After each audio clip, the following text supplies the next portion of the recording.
I became this sober vet. Don't live, don't live, don't live. Our mission is to normalize sobriety with veterans who are using and abusing substances in a harmful, self-medicating way.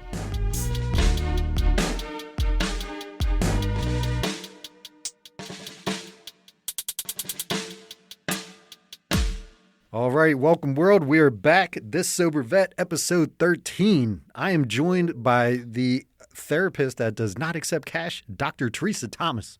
that does not accept cash. What? Do you accept cash? I don't know. I've never been therapized by you. Therapized? I don't know. I know what you mean. Yeah. But is not it card cash, only? but Is credit it cards? insurance? But credit cards. I'll okay. take the credit You take card. the plastic? Absolutely. Good to know. So, Dr. T, I wanted to let you and the world know a little update that I found out the other day, which I'm super excited about. Okay. So we all remember my battle buddy, Steve Misnick, who was Army veteran from episode 2. He was a very good story about opiates and his addiction. Well, he's my truck commander, so I spend every day with him. Well, a couple weeks ago, he kept looking at his phone, and I'm like, dude, is everything good?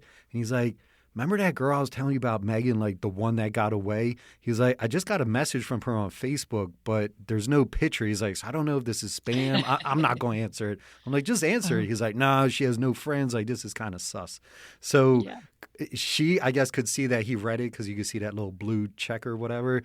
So then she says, it's me. Give me a call at this number. He's like, I'll give her a call tonight, see if it's really her. So he comes back in the next day, and I'm like, dude, I need an update.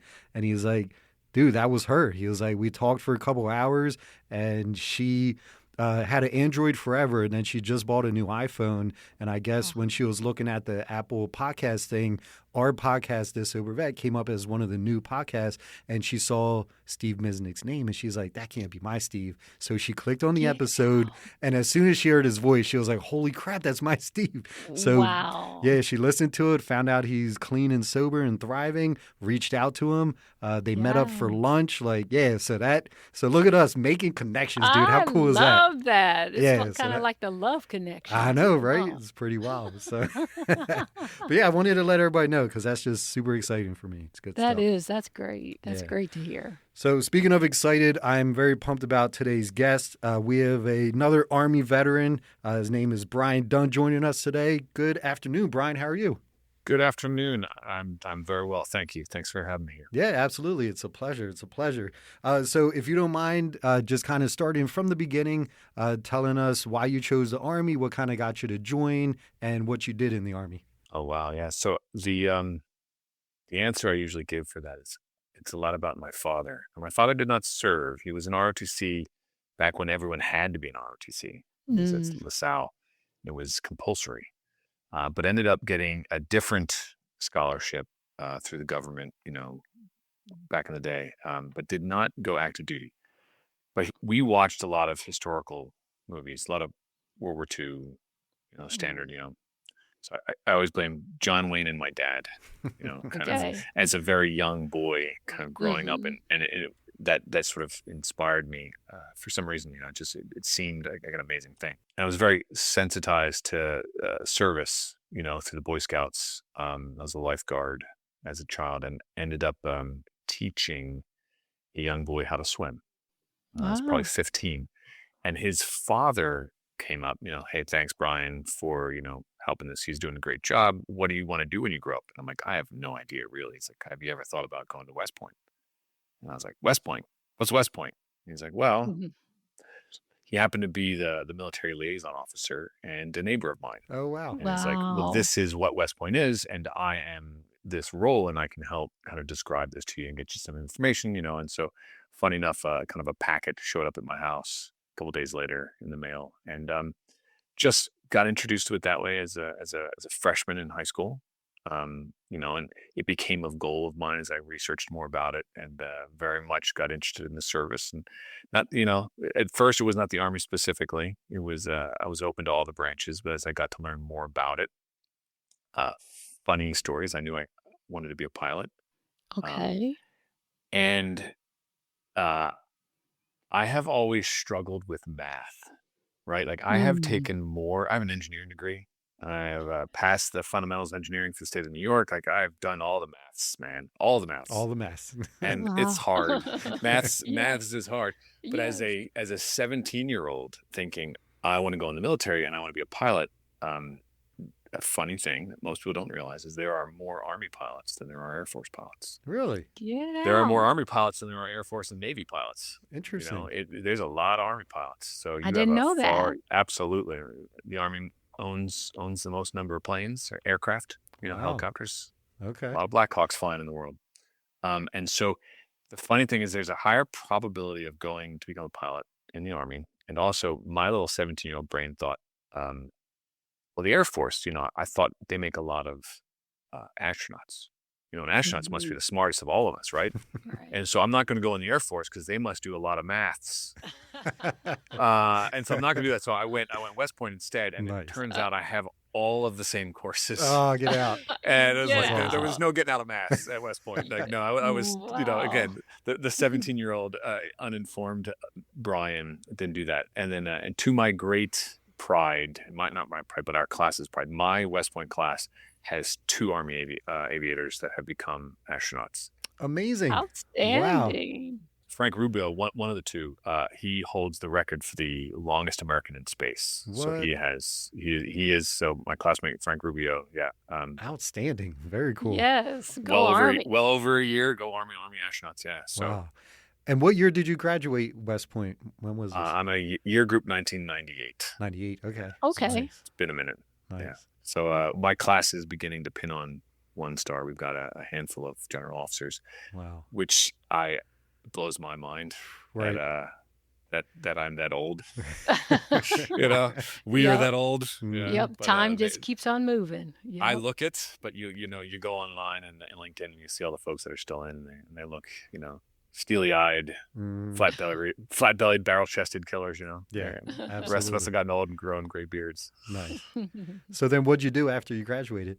So graduation, go off to flight school, compete for a position in various aircraft, and I thought the Chinook, CH-47 Chinook was and is the baddest aircraft Nice. out there. I love that mission. I love the aircraft itself, and yeah. So from there, flight school, and then I went from Fort Rucker to Korea. Spent a year in Korea, and then came home and to the 101st Airborne. And from there deployed both to Iraq in the initial invasion. Or first, I was the second company to go in of the 101st into Afghanistan post 9/11, and then as part of the initial wave to go into Iraq. And then I guess I got out of the Muddy Boots Army at that point after I redeployed home from that OIF-1 and went into the training command, did some training stuff, and then I did some recruiting, and then on my way out of the Army. I did 8 years, 7 months and a day on active duty. Okay. And then I have done civilian career type stuff since then. Very cool. All right. Awesome. Well, welcome home. So as we know, we're all here to hear about addictions, the battle, and the triumph afterwards. So can you tell us what your drug of choice was and how you got into that? I have at 5 years and 4 months. Sober? Congratulations. Yeah, so 5 years, 4 months All sober, roughly. Awesome. Yes. Congrats. Thank you. I found that I was exceptionally talented at consuming alcohol. I relate to that 100%. I was going Yeah. to say, that sounds like Joe. Absolutely. Yeah. Yeah. Mhm. So, and it became a significant problem. We can get all the different problems about it, but that is, I was never fortunately, I think, never a hard drug user. I had no interest in that. I'm not a California sober guy. Everyone does pot these days. That's not something I did. I will credit the military for like keeping a security clearance. It's like, hey, I'm not doing hard drugs because I owe my security clearance. I'm not going to do pot, whether it's Right. legal or not. It's just not something I was into. But as everyone who has ever served a day in the service knows, alcohol is a very big cultural part Yep. of those of us in uniform, and that fit me like a glove, man. And then, after serving, um, the majority of my civilian career has been in sales of some form or another. And I'm also very good at client entertaining and heading from event to event and carrying on conversations with a scotch or whiskey or something, Hmm. and just doing that night after night, to the point where it was like, I am not young and invincible anymore. And this is way too old. And I've been doing this for way too long, and I don't remember enough to do things anymore. And Right. yeah, and my journey to get clean, I guess, is the other part of that question. Um, it was time. Is the Mhm. easiest way to say that. Hmm. It was Okay. time because uh, 5 years ago, so I'm like 45 years old, right? 50, just shy of 50. Mhm. And very specifically, I'll tell you the story if you want to hear that. Like Absolutely, the please. the moment of clarity. Yes. Mhm. This is my moment of clarity. Yeah. Um, it's December 29th, 2019. And we had been at a party, and I was probably half a bottle of vodka in. Mm. It's not a hard thing to do on a Sounds like single a night. good night. Yeah. It's not, that's just not hard, which is like, to say that now, it's like, that's so dumb. I can't believe, like, why wouldn't I be a half a bottle in? Like, Hmm. um, and so it's like 2 o'clock in the morning. My family's asleep. And I come back down to the dark living room. And I don't know if you guys you remember the cartoon, The Simpsons. Everybody Oh, knows The Simpsons. absolutely. There's Mhm. there's one episode where like Homer is really drinking hard, and like at one point, like his liver's making grumblings. He's like, "Oh, shut up, liver!" And he punches himself in the liver. He's like, "Shut up, liver!" And he's beating himself down. Like that was kind of the night I was having, and I just remember thinking, all right, this time it's over, it's done, and this time I Mhm. really mean it. I mean, You meant it. You meant I it. did, and I finally did. I did mean it, because I'd probably been in that position, I don't Mhm. know, 100 times, Right. easy. Now, have you tried to like stop before, or just kind of tell yourself, you know what, maybe I should stop, or have you actually stopped and then kind of went back to it? I had stopped before. Okay. Mhm. Um, I had spent years with like, I really need to cut down. I need to do less. This sort of thing. Like I just gotta come off fighting the ability to, again, I'm a movie reference. I'm like Frank the Tank, right? Like once it kind of Frank passes the my Tank. lips, I'm all over the place. Oh Like it yeah. tastes so good. And Mhm. or like a light switch. I'm a light switch. I can, if I have one drink, I'm going to have all the drinks. Absolutely. Yep. That was me. I'm with you. Yep. So yeah, it's I'm getting ready to host 4 families to stay over my house for New Year's Mm. in like 2 days. Huge giant house party, and I'm like, I can't do this. I cannot do this anymore. And I was going to do dry January, but then I was like, you know what? Dry January starts today. Nice. Uh-huh.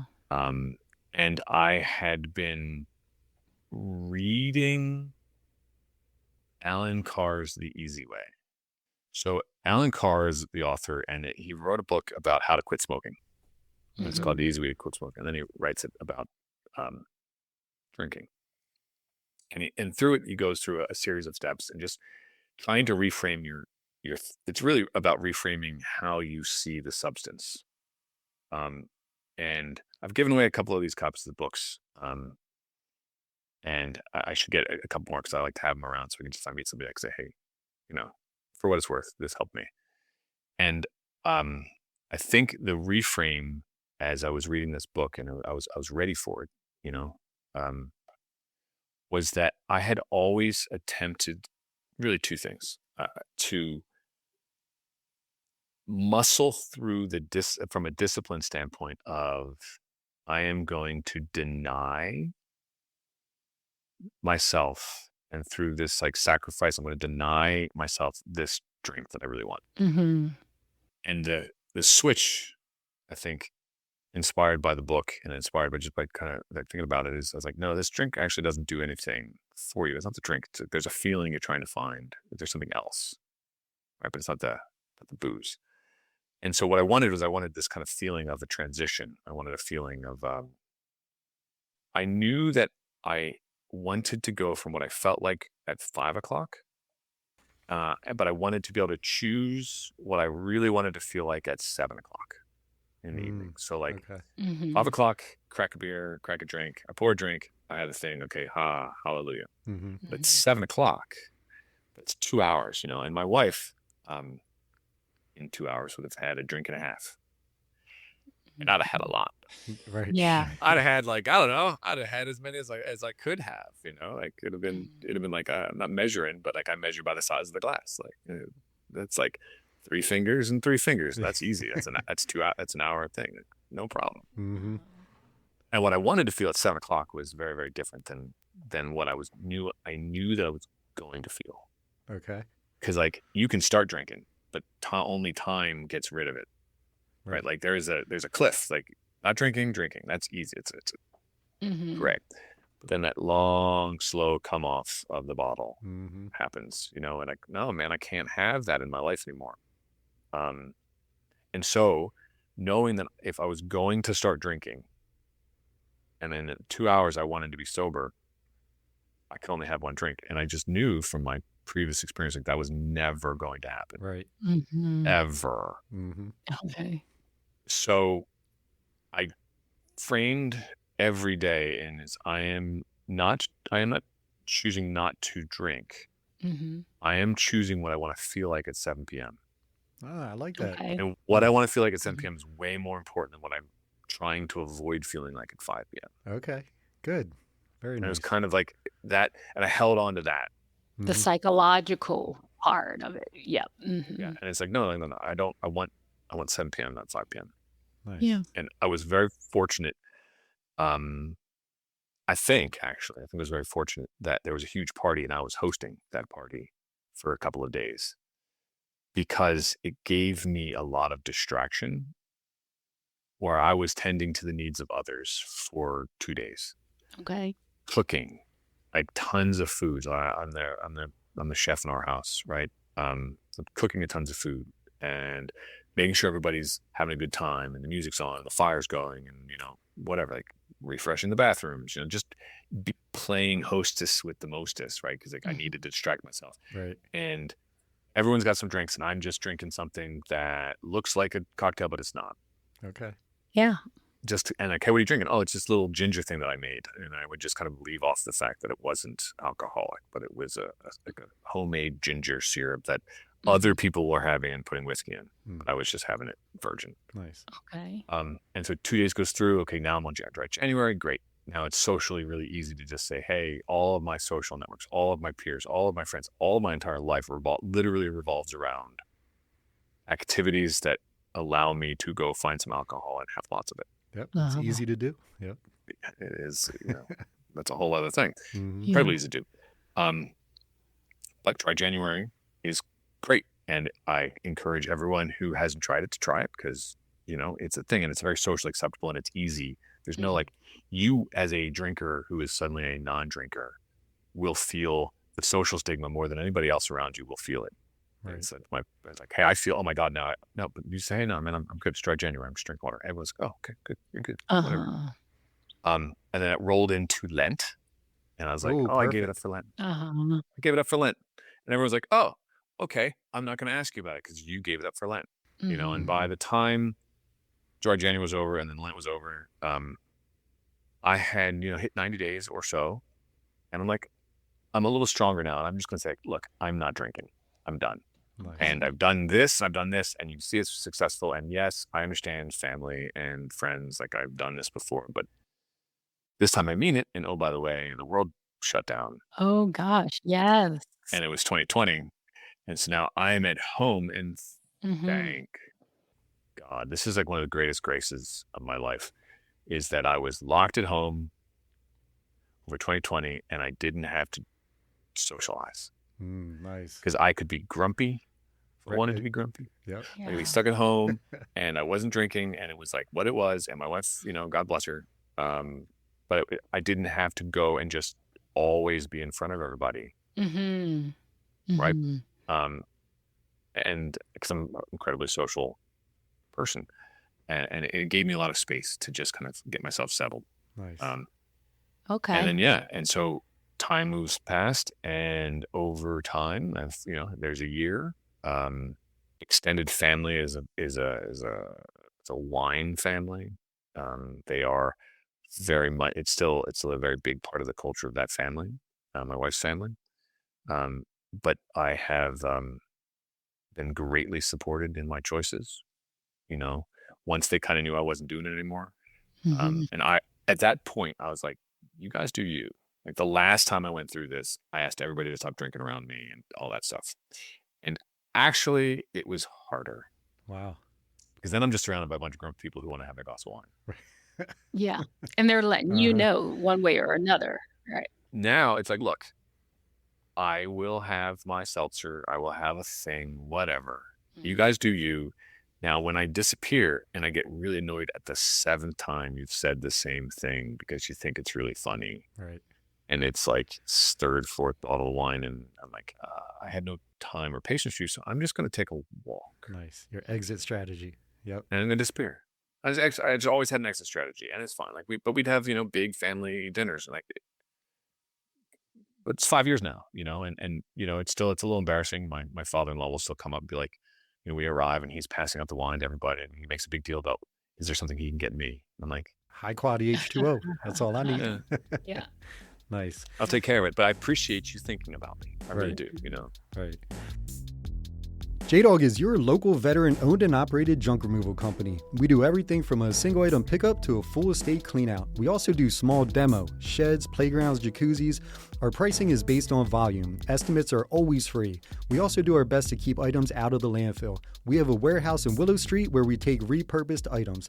There we are able to donate to veterans in need, and the last Saturday of the month, we open it up to the public garage sale style so everyone can enjoy these items. Put some local veterans to work. Call J-Dog today. 844-GET-JDOG or 484-467-1424. Now, when you first quit, like after COVID, you were still in sales, correct? Oh, yeah. Okay. Yeah. So then your first kind of like, once you got back into being in front of people and kind of things were lifted, how did that go? Because I used to be in sales, and I know when you hit these certain things with certain people, there's expectations like, yo, last time we were here, we did shots of Graham on, yeah, you in? And it's like, whoa. Like, how was that for you? I had to rapidly readjust expectations with a lot of people. Right. And that's what I'm saying. I'm so glad that I had the gap, because it allowed me to settle my own resolve, Right. and help me build a new identity. Because really, it was long enough where once I had to sort of go back to the same bars. I mean, I still eat at all the same restaurants and bars. I know all the bartenders on my little sales circuit, but they know I don't drink. Good. And it's all good. I'm alone. I'm not going to sit at a table in a regular restaurant. No, I'm going to sit at the bar because otherwise I feel like an idiot at that table. But it's good. And I had tons of conversations with bartenders who, by the way, a lot of them are sober. Nice. Okay. And they're like, they don't drink, man. Not all of them, but some of them. And so we had that kind of bond as well. Yeah, I gave that up 10 years ago, but this is my job. And great. So no problems with that. But friends and compatriots, I was able to say, look, I am a non-drinker, and I'm not going to stop you, and you do you, and it's really okay. But my exit strategy will just be, I used to always be the last one at the party or at the social event. We're hey, it's last call. Yeah, I'll have 2, kind of guy, right? And I just had to no, man, I'm leaving early. It's been a very different 5 years than the previous 5 years, in the same sort of role, at relatively the same level. And so, yeah, I do a lot different things. I don't hit the events as hard, but I've also found that, if you're listening to anybody and you're worried about the stigma, I have found that no one cares. Mm. when it all comes down to it. Yeah, because they're too busy doing them. They're They're like, too all right, busy they doing just them. move on. Yeah. All right, whatever, man. I don't drink. I am a non-drinker. And isn't it beautiful now because I'm sure you're remembering conversations where before you'd be like, what happened last night? Like, but now you remember everything. Isn't that a huge change? Yes. I wake up sometimes and I tell my wife this. I'm like, boy, I feel hungover. I'm like, I'm still having these like echo hangovers. And that Oh, has to do with wow. like sleep and getting older, and just like, but, from a memory standpoint, this is one of the reasons I knew I had to go, like, I could feel I was being pickled, and my father has Alzheimer's Mm. very strongly. And, I've said goodbye to him already. He kind of knows me. He doesn't always know me. It's like, and he was a professor, he spoke 3 languages, amazing, smart, cognitive guy and going nowhere. And he wasn't a hard drinker, Wow. but I just knew like I don't remember. I do not remember things. I have these like giant chunks of memory that are gone, Mm. like years worth of it. And I see the pictures like, oh, that's great, but I'm still suffering. And once this is just too much stress and not enough sleep Hmm. and way too much going on. So like my brain is still um, scattered. Okay. Uh-huh. If I don't write it down or in an email and a to list, like it's gone. Like we could have this conversation, and I'm like, I had an action. I knew I had an action. What was the action? What was the conversation? Uh-huh. Remind me. Hey Siri, Mhm. remind me, kind of thing. Right. Gotcha.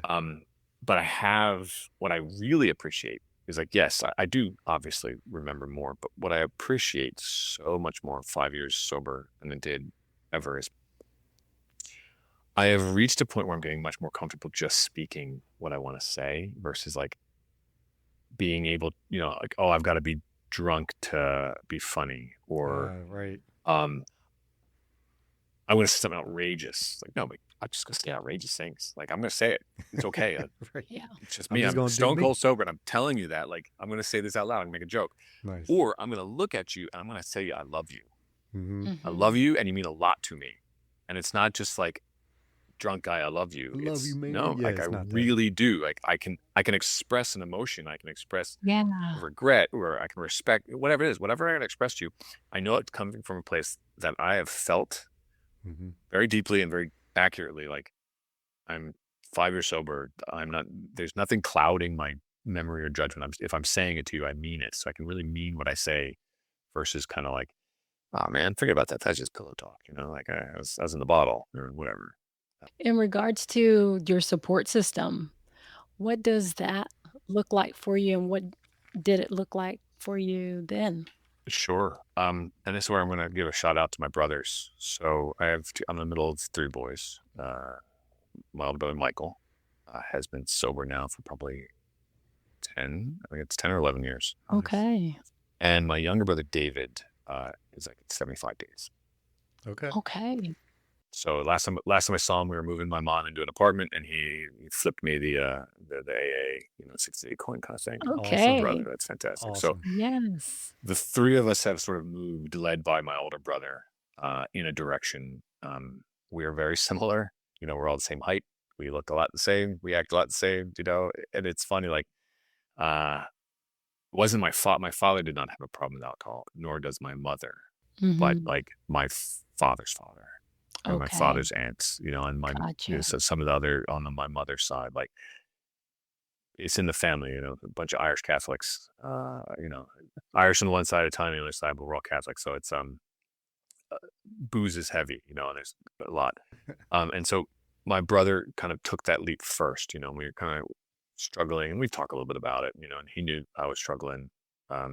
And he was really great about um, showing me by example what can be done. And also, I modeled his behavior at parties, like family parties, Okay. Okay. like, hey, you don't need to make a big deal about it. You just come and maybe bring your own thing. You do your stuff. And then, not just assuming everyone's drinking, and learning even before, like, don't thrust it on the people, and just, be around to support. And he was quiet about it, and he did a support network. Now, I have not been to AA. It was nothing I felt like I needed. It was also, it was COVID. Mhm. Yeah. And I just I did it myself. in my little family of 5, we were kind of there, and we bubbled in with my in-laws.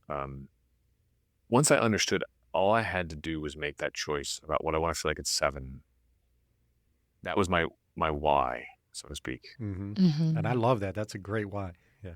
And then, my older brother Mike would talk to me, and share, and we would kind of check in.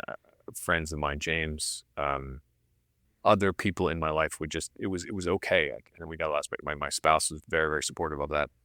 And besides, like, and the reason why I knew I wanted to feel like at 5 and at 7 was like, I was starting to have teenagers, Okay. and I was thinking about, like, what am I going to do with these kids? Like, I cannot be the dad. Like, I want to be the dad that can look at a child and say, hey, wherever you are, whatever's going on, you call me and I'll come get you. Right. Yeah. And I 100% knew that every given day I would be utterly unreliable by 5:30 p.m. Mm-hmm. Mm. Right. And I could not be what I was going. That could not be my go forward plan. Like, it couldn't be. Mm-hmm. Yeah.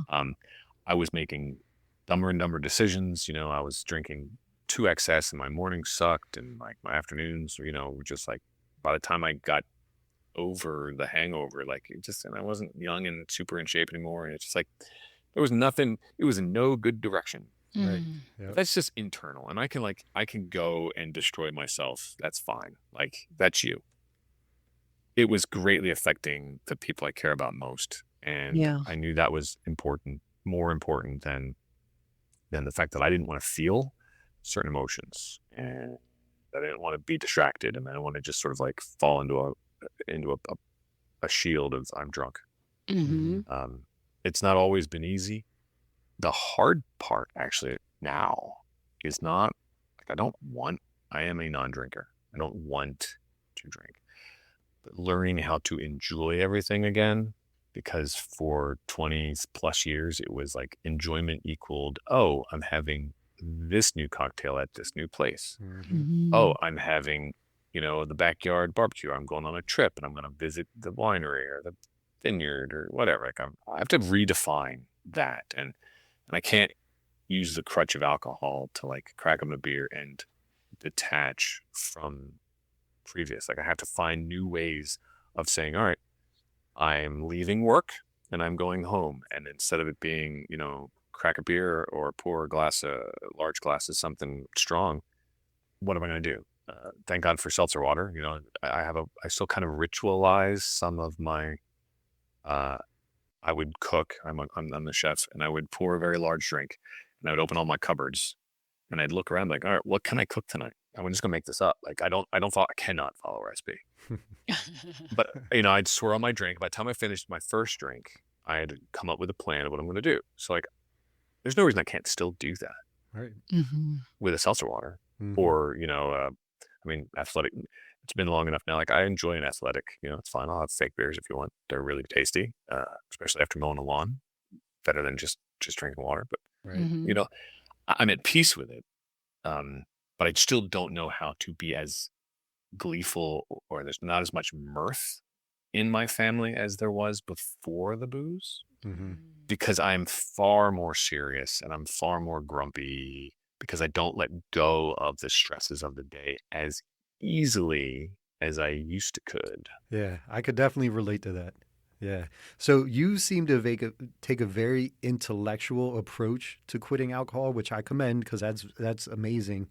And the fact that you had the intestinal fortitude to make that decision and to continue to not drink is awesome. Now, along the lines, like you're kind of saying with your emotions, getting grumpy and not being able to let things go, how are you with like if you're sitting down with your kids and you said they're kind of older, but say you're watching some family movie and there's an emotional part, do they look over and be like, holy crap, dad's crying. Dad never cries. What is dad doing? Like, how are those Yeah. emotions for you? Yeah. My children have learned that I will cry at a drop of a hat Okay. now, Yep. and it's okay. It is okay. I will definitely cry. And that's like the other thing. It's like, I'm in therapy, and I have been for 2 years. Good. Good. Awesome. I found a good therapist, and he retires next month. Oh, bummer. So I'm Ah. That's fine, the find a worst. new one. But Yeah. Yes. like, the emotional processing that I have been going through over the last 5 years has been a wild ride. Because I just, I covered that shit over for Yeah, long, for long years, time. right? Mm-hmm. Yep. Years, decades, literally decades. And so I am forced to feel everything now. And that is both hard, but incredibly important. And I know it. Yes. Like, I know it. Like, I have to be able to be uncomfortable with this if I'm ever going to, like, survive in the long run. Right. I was never an anxious person, or I didn't think of myself as an anxious person Okay. until about 2 years ago. I had a fairly distinct emotional breakdown, anxiety driven, Mm-hmm. emotions I cannot identify nor control, Right. like, and it just like manifests out, like, to the point where I had to leave work early and be like, you know what, that vacation was gonna start next week. It starts today. Really? Yeah. Today. Like, I gotta go off, and we're gonna go Yeah. find some trauma and some healing. I'm gonna Mm-hmm. go seek classmates of mine. I'm gonna go seek some men that I look up to and some women that I know. Like, just like, there's a lot to unpack. Yeah. And Mm-hmm. Did something spark that, or was that just random? well, so my father went on hospice that summer. He was dying. Sorry. The medication he was on was actually killing him. It was misdiagnosed. Jeez. And so he was days away from death. And my family and I, my brothers and I, and my mother, we were having we're going to pull dad off of the, we're doing no heroic mesh. Like, he does not want to be plugged in. The hospice nurse is like, it's time to talk about making him comfortable. Oof. We're pulling him off all the other medications. And I am the same age, within a month or two, between my dad and I as my son. Oh, wow. Mm. Okay. And so I am like 2.5 years into my sobriety journey, and I'm like thinking, like, I have 30 years left. Where the fuck did all my time go? Mm-hmm. Oh, that's right. I can't remember it because I was drunk. Right. Like, Yeah. Yeah. and I just, like, existential overwhelm. What am I doing? Like, and I could just, all sorts of things came out. So it was a moment, and that really helped to spark me into therapy and just to talk to people and find some friends and find, outlets for that. Mm-hmm. All of that. But yeah, I would say that's a trigger. That was a trigger. Right. And I talked to my brother Michael. My younger brother David. He was still drinking at the time. And we were, not trying to be forceful to him, because he really had, like, the one thing I knew from my brother Michael and myself at this point is I needed to come to the decision on my own. Mm-hmm. Right. There wasn't a number, like, anybody who said, hey, it's your turn to stop. That wasn't gonna work. It doesn't matter. Like, you have to come to it on your own and accept it. Like, this is me going forward. And that's success for me. That was how it was successful that I was able to quit.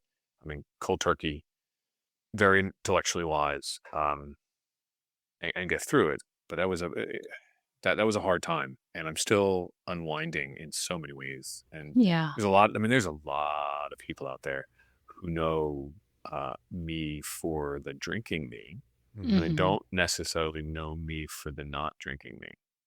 For quite some time, our social life was terrible because, like, who invites the sober guy over? Right. And that's Yeah, okay, because, exactly. like, frankly, I don't feel like standing around your backyard for the next 8 hours Yeah. watching you drink. My wife's like, you never get invited anywhere. I'm like, my fault. Sorry. But yeah, I don't know. I probably missed the rest of your question, but that I think was what was going down with me. Nice.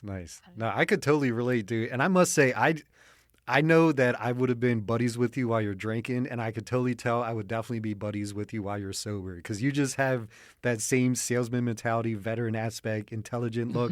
But I feel the underlying humor in everything you're saying, and I'm totally like, Yeah. dude, this is like my dude. Like, no, I love you, Brian. Thanks, You're man. I awesome. appreciate that. Yeah, I feel it. I Yeah, totally feel relate, it. dude. That's good stuff. And that, like I said, like, if I'm going to relate to you, if we're going to be fun and we're going to have fun, like, it's coming out of me genuinely. I'm not Right. faking this. Right. I got no time for fakery now. Yes.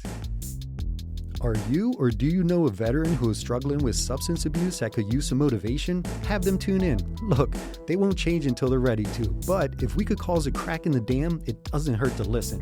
If you are a sober veteran that would like to share your story in hopes to inspire others, please contact us at thissobervet.com. Show notes and more info could be found at thissobervet.com, and be sure to check us out on social media. We'd love to connect with you. And one thing I lost when I became sober is a lot of friends, because like you said, a lot of those circles where the fabric of you and the fabric of your friendships is based around alcohol. So when that went away, a lot of those friends went away. But I tell you what, the ones that stayed are such good friends, dude. And I am so thankful for them, because even though some of them still drank, I've actually inspired others to not drink, which is very cool. But they've all had my best interests in mind, whether they're drinking or not. And there's been times where they've not drank around me to hold me accountable, to be like, dude, I know this is tough for you, but I'm not going to drink as well, just to make sure you're not drinking. So the message for that is, a lot of people are afraid to let this go because they're like the what ifs. What if I lose everybody? What if no one wants to be around me? That's tough. But there are going to be people that stick with you. And those people are going to be so valuable compared to all these drunks that you're making empty promises with while you're drinking and just doing dumb stuff with. Like, there is a light on the other side, as hard as it may be, and as like down you may think you are. Listen to Bryan, listen to there is a light on the other side, dude. And there's a joy on the other side that you're not even close to fathoming. Bryan kind of hit it on the head with his explanations, but yeah, it's to anyone there that is struggling and just like, I don't know if this is my time. Should I do that? Just do it, dude. Take the leap, because the sooner you quit, the sooner you'll get to what we're talking about on this side. That's a great way to say it. I would have liked to have stopped earlier. Right. Yeah. But I'm okay with when I stopped when I did. It was one of the first things that it was my time. Yeah. And I recognized that, like, it's my time. It just has to stop. Right. And there were so much other things I was going to lose. I'm very lucky. All of the dumb shit that I did in the bottle, not all of it, but a lot of it, I got away with. And I'm really lucky. And I think about that all the time. Like, how many times did I get behind a wheel? Right. Yeah. It's a couple drinks. Like, bro, your couple drinks is like 8 fluid ounces of booze. Like, no, like, yelling at, or like, lose your temper, yell at a kid. Like, God forbid. Like, thankfully, fortunately, in that sense, I'm a happy drunk. I'm a very lovey drunk. Nice. I'm not an angmon. I'm a very love sponge. Yeah. With the kids, at least, mostly it was what they may or may not remember. I think what the kids now remember is they know me as a rock. They come to me when I'm always there, and they watch the other family members in their life, not their uncles, but like, when you forget. I think adults forget. Except maybe pregnant women who like give it up for a while. Yeah, right. Forget just how inane a lot of people become after several glasses of whatever their favorite drink is. Yes. And it's like, it's like, okay, that's the third time you said that story. It's not funny the first time. It's not funny the second time. Like, it's okay. Like, there is a modeling of this that I know. My oldest is straight edge. She's 20. She's a freshman in college.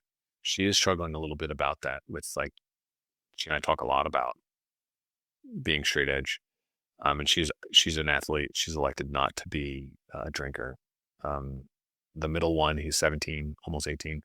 He, to my knowledge, we've talked about it, he doesn't drink. He had one episode where we were away from home and got together with a lot of like our friends' kids, and they all kind of went out and stole the beers, and like we had quite a come to Jesus moment at that point, because he had told me he wasn't going to do it, and I laid in pretty hard about with drinking. Like, okay, I can forgive you for that. You're a young kid, but it's like, you told me one thing and you did something totally different, and I know you were going to intend to do this, and you lied to me. That's like, but I feel like I've modeled a lot for them. And I hope I'm not modeling grumpy, but I'm modeling, like, look, there's a lot going on in this world, and you can still be Yeah. a good dude and a good Right. dad, and stability. And I'm there. I'm the stable provider, so to speak, is the joke.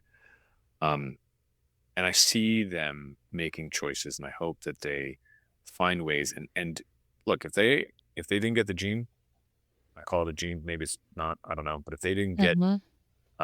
what I have, Hmm. they have the ability to have a singular drink. Like my wife can have one drink, and then 10 days later, be like, oh, maybe I will have another one. Yeah, I And I'm couldn't like, fathom. Right? so Like, what strangeness is this? uh-huh. Yeah. It's like it's not me. No. If that's them, okay, do you? Fine. She would never get in trouble with booze because it's very much a social thing, and it's not her bag. That's outstanding. It sounds like you're being the father that the kids need. I mean, you're being their example. Yeah. My oldest is 22. He's Mm. probably drank less than a dozen times in his life. He went out with his cousin and a couple of friends one time, got way too drunk, was hungover for a whole day. And this was around the time I started the podcast. He was like, "Dad, I'm never drinking again. Like, it Oh, cost me a day. I feel like crap. I looked in my wallet. All my money was gone. I don't remember what happened. The yeah, room was Mm. spinning." He's like, "I don't know how you did it for so long." And I'm like, "Good, but yeah, don't drink. Yeah, learn by me. Don't drink." Yeah, and yeah. All those best times you'll never remember, right? exactly. Alright. Yeah, it's crazy. So Brian, to wrap things up, if you could just kind of just give a message to either the person who's struggling to make this choice or the person who just quit and is like, I'm 30 days in, I want a beer, this isn't for me. Someone who is just like kind of on that fence. If you could motivate them to be where you are, what would you tell them? And I'll just tell you what I told my younger brother when he was about 30 days in, right, and he was struggling. And I told him I was proud of him. I told him I loved him. I said I've walked that path. Michael and I have walked that path, and there is no judgment if you step off that path, because we've done it. Like, we get it. Mhm. But we encourage you to sit with what you're feeling and reach out. It is hard, but it is not impossible. Like, that's the thing. It's not impossible. It's Right. hard. It is hard. It's not impossible. Mm-hmm. Mhm. And to remember that it's not impossible, and like you can, and I gave him the choose something else than choose a positive thing versus I am framing this as I'm taking away something, Mhm. Right. Right. because you run out of willpower. Like, oh, I'm denying myself. Like, don't think about it as you are denying yourself this alcohol, because the alcohol is not doing anything good for you. Nope. It's a poison. It's literally poison. Right. And it doesn't make you funnier. It doesn't make you smarter, better looking. It doesn't make you better at maths.